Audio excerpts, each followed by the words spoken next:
Hello there, and thanks for joining me for my review of the Scrumbles Salmon gut-friendly dog food that we buy regularly from Amazon.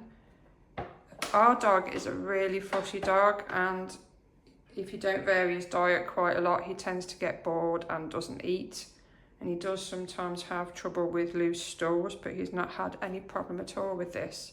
He's also allergic to chicken, so we have tend to go for like the salmon kind of dog foods, because a lot of the other dry foods, they have chicken or turkey in, which is obviously a problem.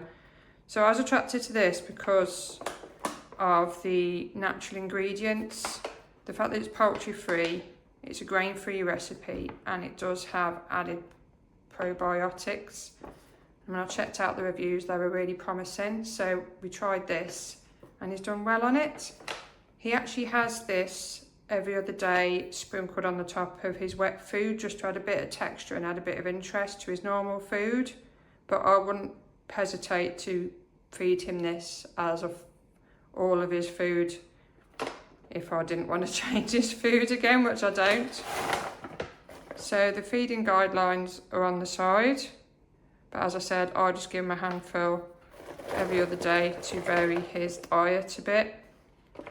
And it actually says on the back, we've declared wars on poos because of tummy troubles.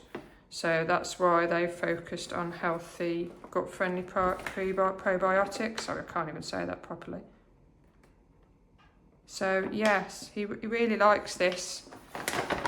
Tends to eat this first out of his food, and you can hear him crunching from the other room. So he obviously really likes it, and he seems to have done really well on it. His toileting has improved, shall we say. Obviously, I don't want to go into too much information, but then we are dog owners, aren't we? So he doesn't have such loose stools anymore, which I believe this has helped because of the gut-friendly component of it. So if you want to try this for your dog, I hope that he enjoys it as much as our dog has done, and I hope this was helpful for you. Thank you very much for joining me.